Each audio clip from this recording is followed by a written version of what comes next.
Hello friends, welcome to my channel UPPCS with Chauhan. तो दोस्तों, मेरा नाम है कीरत चौहान और हम यहाँ कर रहे हैं गाइस समसामयिक घटना चक्र 2021 की भारत दृष्टि कर रहे हैं गाइस। इसमें अभी जो हम करेंगे वो होगा चैप्टर नंबर 12 जो कि है पर्यावरण। एक्चुअल क्या है कि चैप्टर नंबर जो 12 है उसका एक पार्ट हम कर चुके हैं। आज हम करेंगे पार्ट 2 और यहाँ पे ये वाला पार्ट हो जाएगा खत्म। ठीक है, मतलब ये चैप्टर हो जाएगा खत्म गाइस। अगर आपको वीडियोस पसंद आती हैं तो वीडियो को लाइक करिए और अगर चैनल को आपने सब्सक्राइब नहीं किया है तो दोस्तों चैनल को सब्सक्राइब करिए। मेरे चैनल का नाम है #UPPCS विद चौहान। तो दोस्तों चलिए फिर स्टार्ट करते हैं हम लोग चैप्टर को। तो गाइस ये एक बार फिर से अगर आप देखना चाहें तो देख सकते हैं। जो हमारा सिलेबस है, अभी हम चैप्टर नंबर 12 चल रहा है जो कि है पर्यावरण। और हमारे पास कितने चैप्टर हैं? चैप्टर है 29। आप चैप्टर्स भी देख सकते हैं। ठीक है, धीरे धीरे गाइस एक एक दिन में एक चैप्टर के साथ ये धीरे धीरे खत्म हो जाएगी।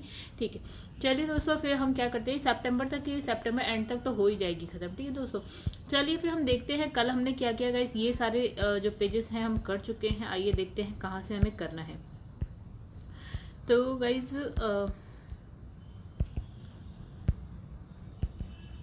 तो इस यहाँ से हमें स्टार्ट करना है राष्ट्रीय नदी संरक्षण योजना। ठीक है, बाकी तो हम कर चुके हैं। इससे पहले का आपको फर्स्ट पार्ट में मिल जाएगा। तो यहाँ से हम स्टार्ट करेंगे आज राष्ट्रीय नदी संरक्षण योजना का। इसमें लिखा है कि 1985 में गंगा कार्य योजना आरंभ होने के साथ ही नदी संरक्षण कार्यक्रम क्या होता है, शुरू हो जाता है। और गंगा कार्य योजना को वर्ष 1995 में क्या बढ़ाया गया और अन्य नदियों को भी राष्ट्रीय नदी संरक्षण योजना के अंतर्गत ले आए। ठीक है, और इसमें लिखा है NRCP का जो उद्देश्य है देश में जल के बड़े स्रोतों के रूप में काम कर रही नदियों के जल की गुणवत्ता को सुधारना। ठीक है दोस्तों, जो है प्रदूषण है उसको कम करना। फिर यहाँ पे आ जाती है बात जल में भूमि का संरक्षण। तो यहाँ लिखा है कि जो जलमय या दलदलीय भूमि होती है बड़ी आबादी के लिए जीवन रेखा सरीखी होती है और ताजे जल का बड़ा स्रोत भी होती है। तो इसमें बहुत अधिक जैव विविधता भी पाई जाती है और मानव जाति को पारितंत्र संबंधी कई सेवाएं भी प्रदान करती है। ठीक है, इसमें लिखा है बर्बादी पर नियंत्रण करने और जलमय भूमि को बचाने के लिए 1987 में राष्ट्रीय जलमय भूमि संरक्षण कार्यक्रम आरंभ किया गया और चिन्हित जलमय भूमि के संरक्षण एवं प्रबंधन के लिए कार्य योजना लागू करने हेतु राज्य सरकार को वित्तीय सहयोग प्रदान किया गया। ठीक है, आगे बढ़ते हैं गाइस। यहाँ लिखा है विश्व जलमय भूमि दिवस। तो प्रत्येक वर्ष 2 फरवरी को विश्व जलमय भूमि दिवस यानी कि वर्ल्ड वेटलैंड डे मनाया जाता है। ठीक है, वेटलैंड को बोलते हैं गाइस जो आर्द्र भूमि होती है, जलमय भूमि होती है ना, वही। तो आर्द्र भूमि और जल विषय के साथ विश्व जलमय जो भूमि दिवस 2021 मनाया गया। ठीक है, फिर अब है रामसर संधि की बात करते हैं। तो इसमें लिखा है संभावित जलमय भूमि यानी कि गाइस आर्द्र भूमि कहिए। ठीक है, इसे आर्द्र भूमि के संरक्षण हेतु प्रतिबद्धता दिखाते हुए भारत ने 1982 को रामसर संधि पर हस्ताक्षर कर दिया था।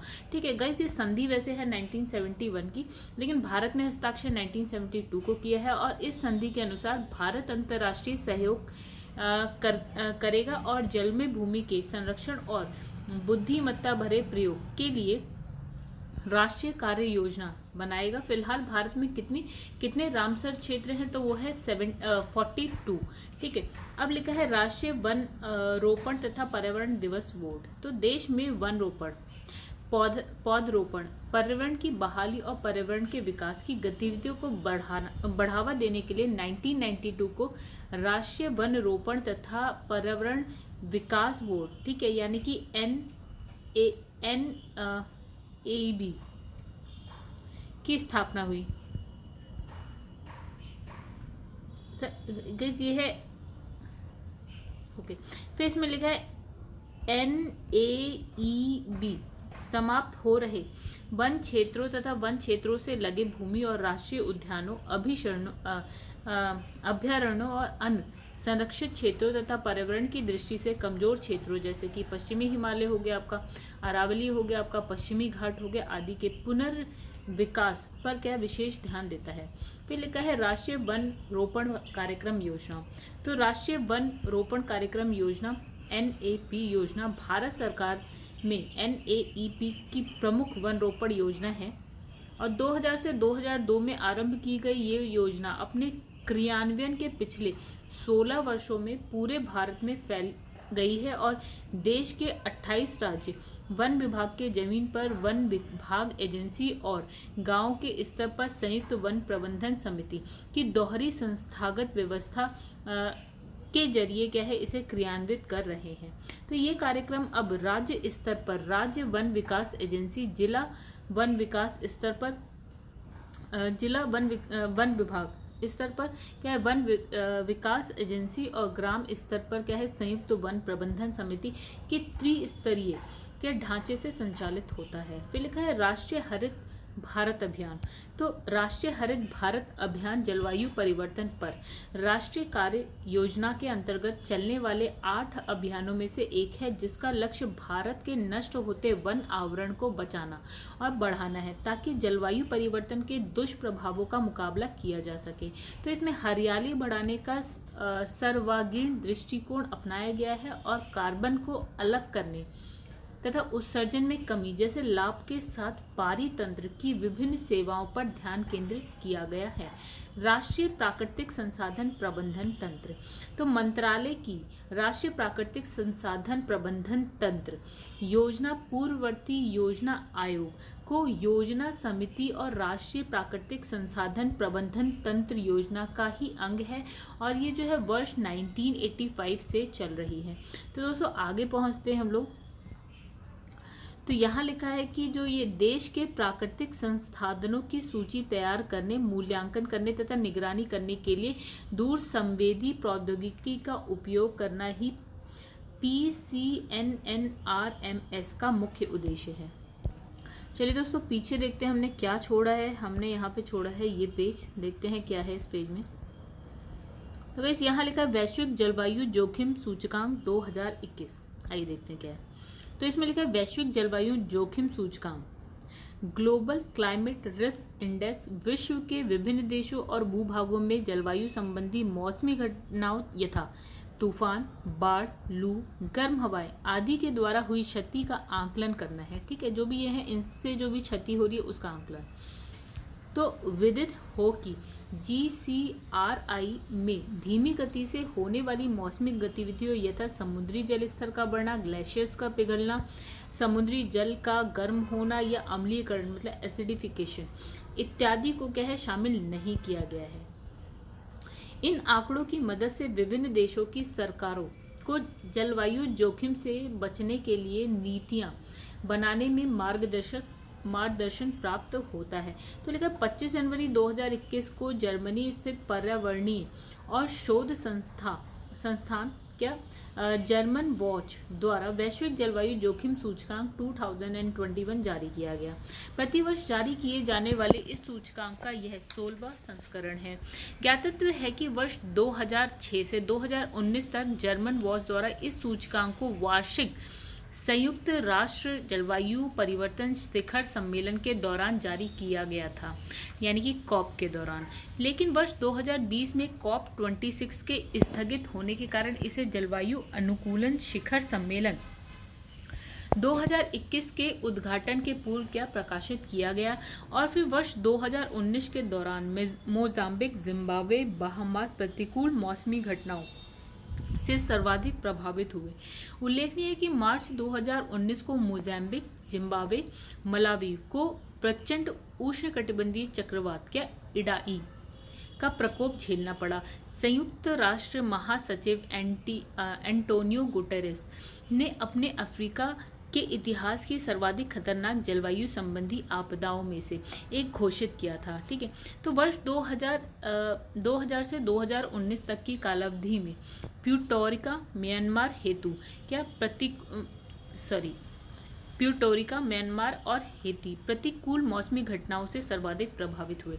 तो वर्ष 2000 से 2019 के दौरान संपूर्ण विश्व में घटित लगभग 11,000 प्रतिकूल मौसमी घटनाओं के कारण 4,75,000 से अधिक लोग मारे गए और $2.56 ट्रिलियन का क्या होता है आर्थिक क्षति।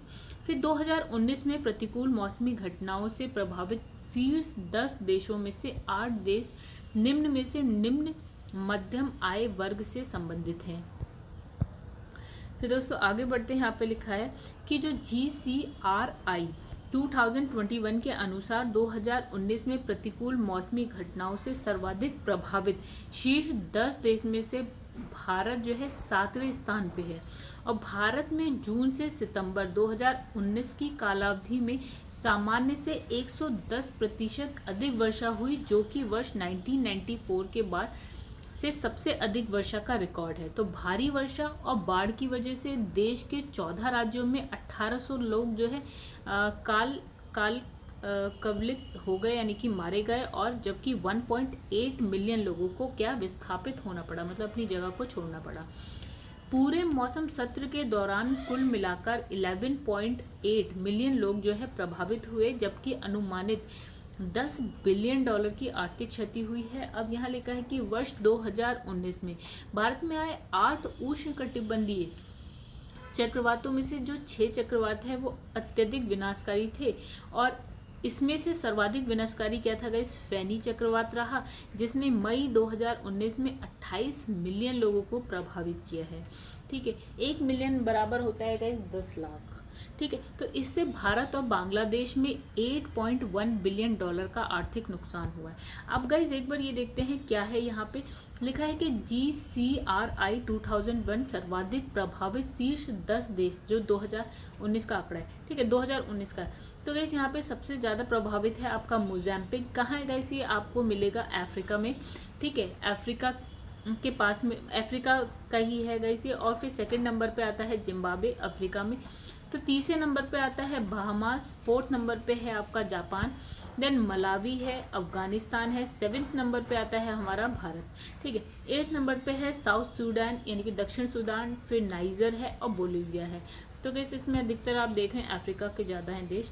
फिर इसमें लिखा है कि सर्वाधिक प्रभावित शीर्ष 10 देश, कब? 2000 से 2019 के बीच की बात हो रही है। तो सबसे ज़्यादा प्रभावित कौन सा है? यहाँ पे लिखा है प्यूटोरिका, देन म्यांमार लिखा है, हैती लिखा है, फिर फिलीपींस लिखा है, फिर मोज़ैम्बिक लिखा है, बहामास है, आपका बांग्लादेश है, पाकिस्तान है, थाईलैंड है, नेपाल है। तो इस यहाँ पे हमने इसको कर लिया कंप्लीट। आइए नेक्स्ट पेज पे चलते हैं। यहाँ पे एक चार्ट है, देखिए क्या लिखा है, विश्व साइक्लोन या हरिकेन, टाइफून और प्रभावित देश। ठीक है, तो इस यहाँ पे हमने अभी चलिए, तो यहाँ पे सबसे ज़्यादा इनसे प्रभावित देश गई। ये तब क्या है? एक चक्रवात ही है, और चक्रवात के अलग अलग देशों में अलग अलग नाम होते हैं, जिसमें लिखा है कि जैसे साइक्लोन हो गया, तो भारत में या हमारी साइड जो है ये क्या है? साइक्लोन बोला जाता है। हरिकेन हो गया, टाइफून हो गया, तो ये अलग अलग देशों में अलग अलग नाम है। तो इसमें जैसे लिखा है कि कौन से देश से मतलब कौन सा जो साइक्लोन है या जो भी ये है किस देश को ज़्यादा प्रभावित, जैसे इडाई है। ठीक है, ये कि एक उष्णकटिबंधीय चक्रवात है, इसने प्रभावित किया है मार्च 2019 में किसको? मोज़ैम्बिक और जिम्बाब्वे और क्या? मलावी को बहुत ज़्यादा प्रभावित किया। वैसे ही है केनेथ, उसने मोज़ैम्बिक को किया, ये भी 2019 की बात है। फिर है डोरियन, यानी कि ये क्या है? हरिकेन है, बहामास को, और ये लिखा है, ये नाम है। ठीक है, अब जैसे लिखा है कि जो आपकी है हगिबिस, इस देखिए जापान में जो चक्रवात होता है ना उसको टाइफून बोलते हैं। ठीक है, और उसका नाम क्या था? हगिबिस। आगे बढ़ते हैं, अब हम बात करते हैं फिर जापान में टाइफून को क्या बोला गया? एक फैक्साई। ठीक है, उसने करा।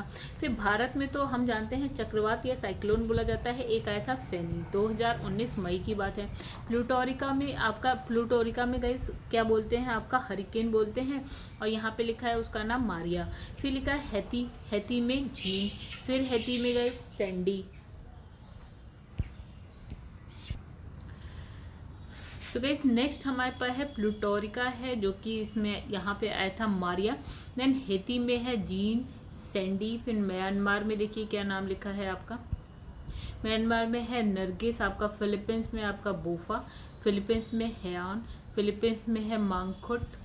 फिर आपका है निसर्ग, भारत में आया था। जो अम्फान है वो गाइस कहाँ आया था? अम्फान कहाँ आया था? भारत, बांग्लादेश, श्रीलंका, भूटान में आया था। क्यार आपका आया था पश्चिमी भारत, ओमान, UAE, सोमालिया में 2019 की बात चलिए पूरा। फिर है बुलबुल आपका थाईलैंड, म्यांमार, भारत, बांग्लादेश में आया था। और निवार, जो आपका निवार है गाइस वो भारत और श्रीलंका में आया था, और ये कहानी है आपकी 2020 की। चलिए आगे बढ़ते हैं, यहाँ पे लिखा है वानिकी अनुसंधान पढ़ते हैं। ठीक है, तो लिखा है भारतीय वानिकी अनुसंधान एवं शिक्षा परिषद देहरादून। तो राष्ट्रीय वानिकी अनुसंधान तंत्र में अग्रणी संस्था भारतीय वानिकी अनुसंधान एवं क्या है शिक्षा परिषद देहरादून वानिकी अनुसंधान शिक्षा और विस्तार के समग्र विकास पर काम कर रही है और सभी पक्षों को इसमें क्या है शामिल कर रही है। ठीक है, वन अनुसंधान में जुटे प्रमुख संस्थान की बात करते हैं तो लिखा है वन अनुसंधान संस्थान देहरादून, वन अनुवांशिकी वृक्ष प्रजनन संस्थान कोयम्बटूर है आपका, काष्ठ विज्ञान एवं प्रौद्योगिकी संस्थान बेंगलुरु है आपका, शीतोष्ण वन अनुसंधान संस्थान आपका जबलपुर में है, फिर है वर्षा वन अनुसंधान संस्थान जोरहाट, शुष्क वन अनुसंधान संस्थान जोधपुर, हिमालय वन अनुसंधान संस्थान शिमला, वन उत्पादकता संस्थान रांची, वन जैव विविधता संस्थान आपका हैदराबाद में है। चलिए दोस्तों आगे बढ़ते हैं। यहाँ पे लिखा है इंदिरा गांधी राष्ट्रीय वन अकेडमी देहरादून। तो वर्ष 1938 में स्थापित भारतीय वन महाविद्यालय जो उन्नत बनाकर और नाम बदलकर 1987 में अकेडमी का स्थान लेता है। ठीक है, अकेडमी भारतीय सेवा और परिवीक्षाधीन अधिकारियों को पेशेवर प्रशिक्षण प्रदान करती है और भारतीय वन सेवा के अधिकारियों को सेवा काल के बीच प्रशिक्षण प्रदान करने के लिए इसे स्टाफ कॉलेज का दर्जा दिया गया है। तो लिखा भारतीय वन्यजीव संस्थान देहरादून। तो भारतीय वन्यजीव संस्थान की स्थापना 1986 में मंत्रालय के स्वायत्त शासी संस्थान के रूप में की गई थी और यह संस्थान वन्यजीवी और संरक्षित क्षेत्र प्रबंधन के क्षेत्र में दक्षिण और दक्षिण पूर्वी एशिया का प्रतिष्ठित प्रशिक्षण एवं अनुसंधान संस्थान बनकर उभरा है। फिर बात करेंगे राष्ट्रीय हरित कोर कार्यक्रम की। तो यहाँ लिखा है राष्ट्रीय हरित कोर का गठन वर्ष 2001 से 2002 में किया गया है और एनजीसी को मिली शानदार प्रतिक्रिया ने 15 वर्ष में देश भर में 1 लाख इको क्लबों का नेटवर्क तैयार किया है, जिससे यह सबसे बड़े संरक्षण नेटवर्कों में शुमार हो गया है। और एनजीसी कार्यक्रम के अंतर्गत 86,765 इको क्लब को सहायता प्रदान की गई है। फिर लिखा है राष्ट्रीय पर्यावरण जागरूकता अभियान। तो राष्ट्रीय स्तर पर पर्यावरण के प्रति जागरूकता उत्पन्न करने के उद्देश्य के साथ ही 1986 के मध्य में राष्ट्रीय पर्यावरण जागरूकता अभियान जो है आरंभ किया गया और वर्ष 2016-17 के लिए जो इसका विषय है गाइस क्या था, स्वच्छ भारत अभियान, गंगा पुनर्वास और नदी स्वच्छता। ठीक है, आगे लिखा है globe.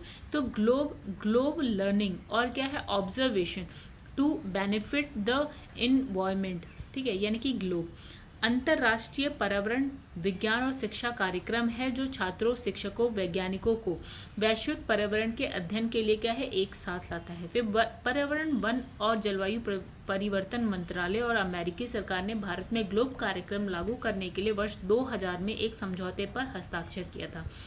Indian environmental society Delhi Bharat में ग्लोब की क्रियान्वयन एजेंसी है। फिर बात करेंगे हम उत्कृष्टता केंद्र की।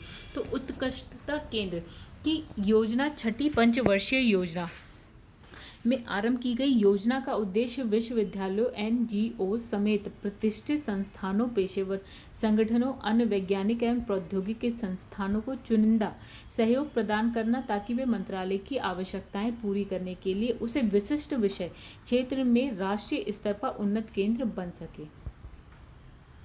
दोस्तों नेक्स्ट हमारे पास क्या है,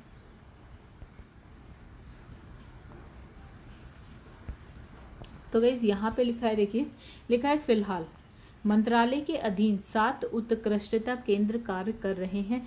और कौन कौन से, पर्यावरण शिक्षा संस्थान फिर है अहमदाबाद में जो कि है, और CPR पर्यावरण शिक्षा केंद्र चेन्नई, फिर है पारिस्थितिकी विज्ञान केंद्र भारतीय विज्ञान संस्थान बेंगलुरु, सलीम अली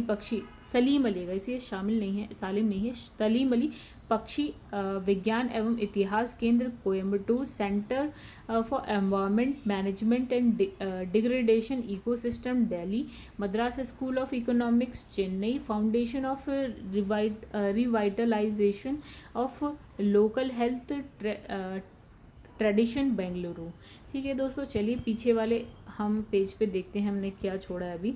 तो यहाँ पे क्या लिखा है, यहाँ लिखा है निर्दिष्ट जैव मंडलीय आरक्षित क्षेत्रों की सूची। मतलब गाइस यहाँ लिखा है, देखिए BR जो है बायोस्फीयर रिजर्व, BR मतलब हो गया बायोस्फीयर रिजर्व, का नाम तथा कुल भौगोलिक क्षेत्रफल यहाँ पे लिखा है, निर्दिष्ट होने की इसकी तारीख लिखी है, और राज्य और संघ राज्य क्षेत्र में इसकी अवस्थिति, मतलब ये कहाँ पे है।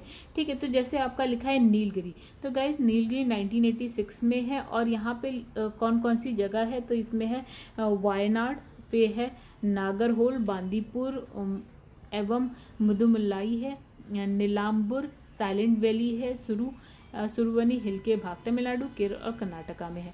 तो गैस इसी तरह से हमारे पास और भी बायोस्फीयर रिजर्व हैं, जैसे कि आपका है नंदा देवी। तो गैस नंदा देवी का एक बार आप पढ़ लीजिएगा, उत्तराखंड में चमोली, पिथौरागढ़, अल्मोड़ा जिले का भाग है, 1988 का है गाइस। फिर है एक आपका है नौकरेक, नौकरेक में आप देख लीजिएगा गाइस यहाँ पे। ठीक है, उसी तरह है आपके ये सारे हैं दोस्तों, एक बार आप इसको, इसे मैं थोड़ा सा कर दूँ छोटा, और इसे आप क्या है एक बार इस पर नज़र मार लीजिएगा। ठीक है दोस्तों,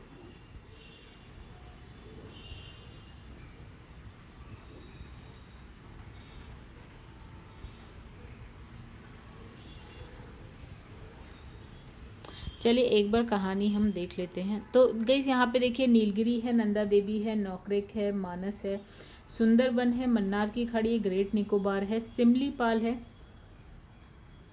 सिमलीपाल है, डिब्रू साइखोवा है, देहांग देबांग है, अरुणाचल प्रदेश में होता है, पंचमढ़ी मध्य प्रदेश है, कंचनजंगा सिक्किम है, अगस्तमलाई तमिलनाडु है, अचारकमार अमरकंटक आपका मध्य प्रदेश।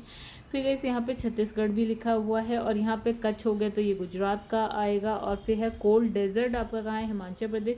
शेषाचलम गैस कहाँ पे, आंध्र प्रदेश में हो गया आपका। फिर है पन्ना आपका मध्य प्रदेश में। ठीक है, आप ये पढ़ लीजिएगा। इसमें लिखा है जो स्थल मोटे अक्षरों में दिए गए हैं उन्हें यूनेस्को की BR के विश्व नेटवर्क में शामिल किया गया है। तो जो भी देखिए यूनेस्को की तो जो विश्व धरोहर स्थल है गैस उसमें कौन कौन से हैं, नीलगिरी है, नंदा देवी है, नौकरेक है, सुंदरबन है, मन्नार की खाड़ी, सिमलीपाल, पंचमढ़ी, अगस्तमलाई, अचानकमार, अमरकंटक हो गया दोस्तों। ठीक है, और इसमें लिखा है 19 मार्च 2016 को यूनेस्को द्वारा अगस्तमलाई को यूनेस्को के जो बायोस्फीयर रिजर्व के विश्व नेटवर्क में शामिल करने की घोषणा की गई। ठीक है, किसको गई, अगस्तमलाई 2016 में। ठीक है, तो गई चलिए ये आप देख लीजिएगा एक बार। चलिए हम लोग आगे बढ़ते हैं। लिखा है राष्ट्रीय हरित अधिकरण। तो अधिकरण मतलब होता है गाइस क्या, ट्रिब्यूनल। ठीक है, तो ये हो गया आपका नेशनल ग्रीन ट्रिब्यूनल, NGT। ठीक है, चलिए इसमें लिखा है राष्ट्रीय हरित अधिकरण की स्थापना जो है पर्यावरण संरक्षण, वनों एवं अन्य प्राकृतिक संसाधनों के संरक्षण से संबंधित मामलों के प्रभावी और शीघ्र निपटारे के उद्देश्य से कब 2010 को NGT अधिनियम 2010 के अंतर्गत की गई थी। तो इसमें पर्यावरण से संबंधित किसी भी कानून अधिकार को लागू करना तथा व्यक्ति तथा संपत्ति को हुई राहत तथा मुआवजे दिलाना और इसमें संबंधित और उससे मिलते जुलते मामलों को देखना भी शामिल है। ठीक है, ये विशेष निकाय है जिसके पास विभिन्न विषयों वाले जो मामलों से जुड़े पर्यावरणीय विवादों को निपटाने के लिए आवश्यक विशेषता है। अधिकरण दीवानी प्रक्रिया संहिता 1908 के तहत निर्धारित की गई प्रक्रियाओं से नहीं बंधा है, लेकिन उसे प्राकृतिक न्यास के सिद्धांत पर चलना होता है। आगे लिखा है अधिकरण को आवेदनों और अपीलों का निपटारा दाखिल होने के 6 महीने के भीतर करने का जो है प्रयास करना है। मतलब जो भी ये सब कुछ निपटाना है आपको 6 महीने के भीतर। तो NGT के 5 पीठ का मुख्य पीठ इसकी है दिल्ली में, और पुणे, कलकत्ता, भोपाल, चेन्नई में इसकी क्षेत्रीय पीठ है। फिर अधिकरण के शिमला, शिलोंग और जोधपुर में क्या है, सर्किट पीठ भी है। फिर लिखा जलवायु परिवर्तन। तो पृथ्वी की जलवायु हमेशा बदलती और विकसित होती रहती है। इसमें से कुछ परिवर्तन प्राकृतिक कारणों से हुए हैं, तो अन्य परिवर्तन मानवीय गतिविधियों के कारण हुए हैं, जैसे वनोन्मूलन, ठीक है, उद्योग और परिवहन आदि से होने वाले उत्सर्जन। इसके कारण वातावरण में गैसों एरोसोल जमा हो रहा है। ठीक है, और इन गैसों को ग्रीन हाउस गैसेस कहा जाता है क्योंकि वे गर्मी को रोक लेती हैं और जमीन के पास हवा का जो तापमान है वो बढ़ जाता है, जैसे ग्रह की सतह पर ग्रीन हाउस गैस करते हैं। ठीक है, अब इसमें लिखा है कि जलवायु परिवर्तन पर राष्ट्रीय और राज्य कार्य योजना। तो जलवायु परिवर्तन से निपटने के लिए भारत की घरेलू रणनीति उसके कई सामाजिक और आर्थिक विकास कार्यक्रम में निहित है। तो जलवायु परिवर्तन पर राष्ट्रीय कार्य योजना को विशिष्ट क्षेत्रों में नोडल मंत्रालय के जरिए क्रियान्वित किया जा रहा है।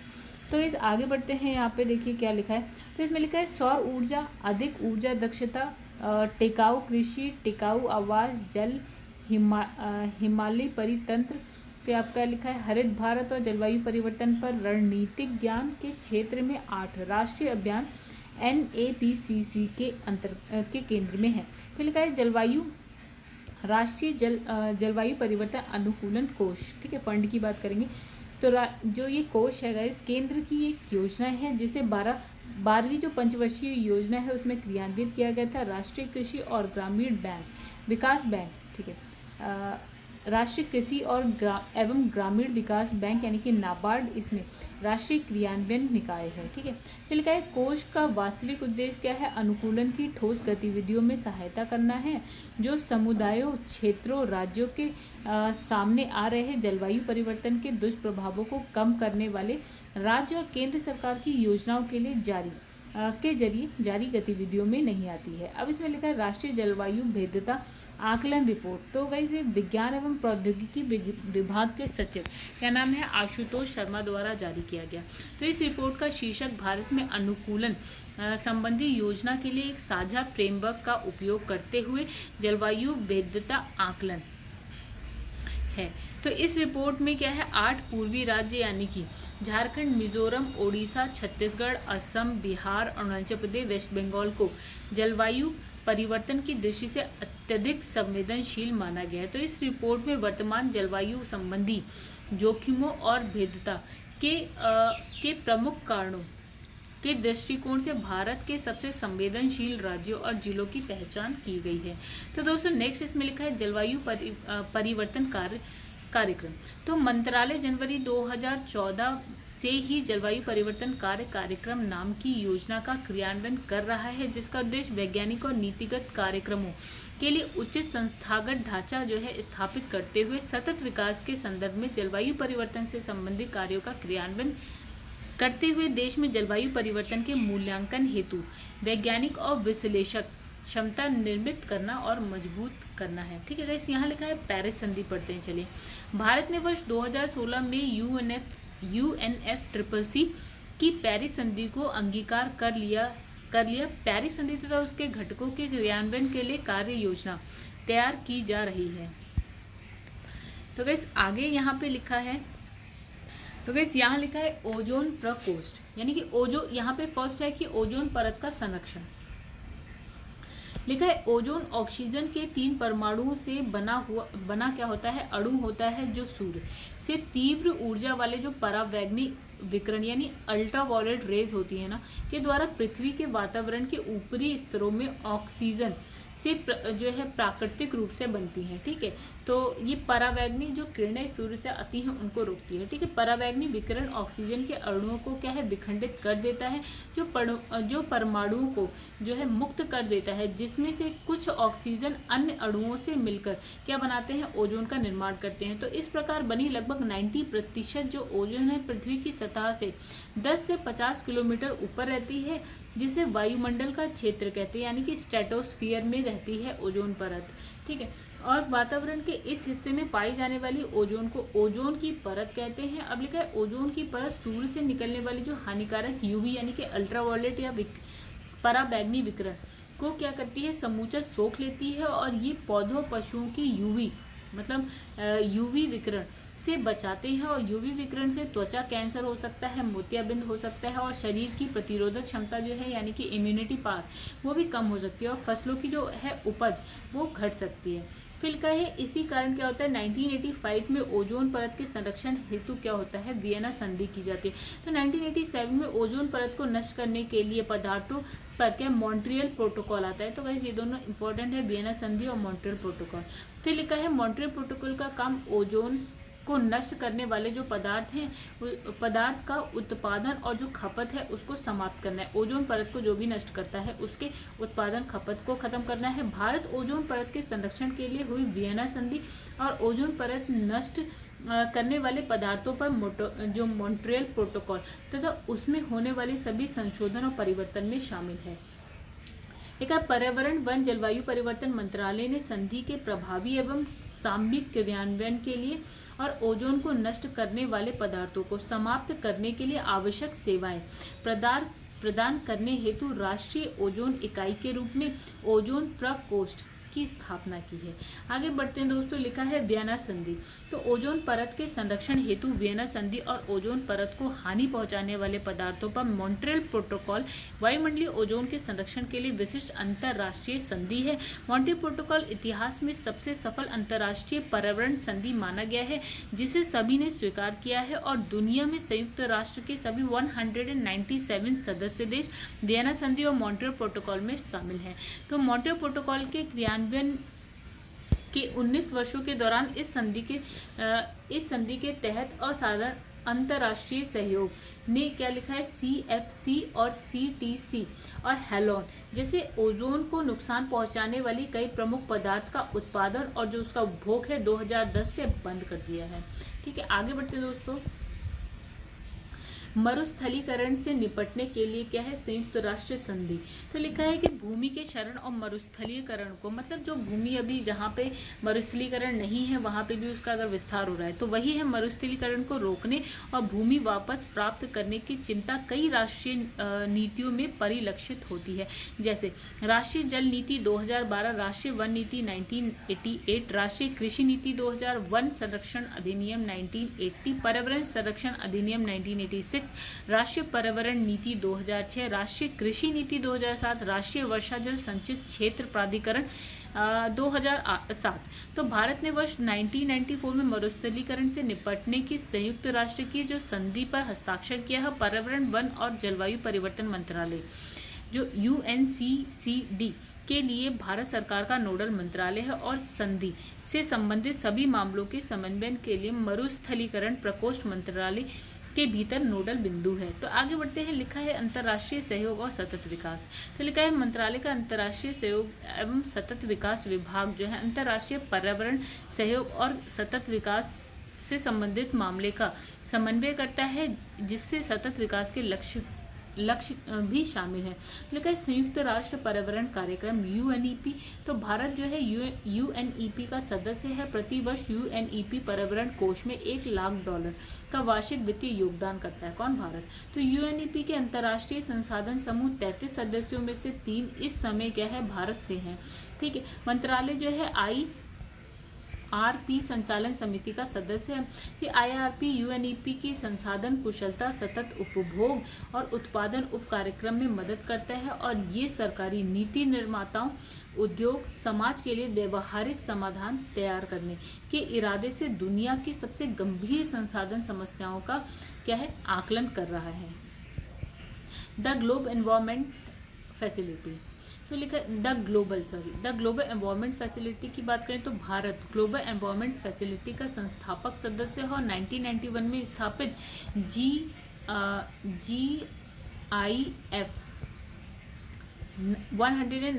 183 देशों की बहुपक्षीय वित्तीय सहायता प्रणाली है, जो वैश्विक पर्यावरणीय लाभों उन्हें राष्ट्रीय प्राथमिकताओं के रूप में चिन्हित किया गया है के लिए वित्तीय सहायता प्रदान करता है।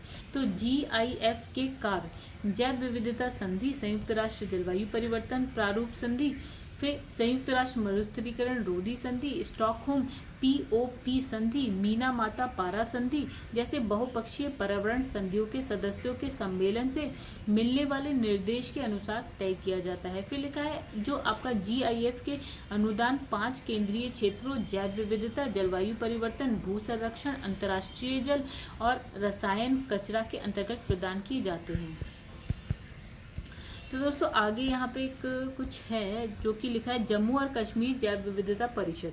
तो लिखा है भारत में जैव विविधता अधिनियम 2002 को लागू करने के लिए केंद्र सरकार द्वारा 2003 में राष्ट्रीय जैव विविधता प्राधिकरण यानी कि बायोडाइवर्सिटी नेशनल बायोडाइवर्सिटी अथॉरिटी की स्थापना की गई है, ठीक है, NBA की। ये लिखा है अपनी स्थापना के बाद से ही राष्ट्रीय जैव विविधता प्राधिकरण ने लगभग सभी राज्यों में राज्य जैव विविधता बोर्ड का निर्माण किया है। तो राज्य जैव विविधता बोर्ड राज्य सरकारों को जैव विविधता के संरक्षण संबंधी क्या करता है, सलाह देता है।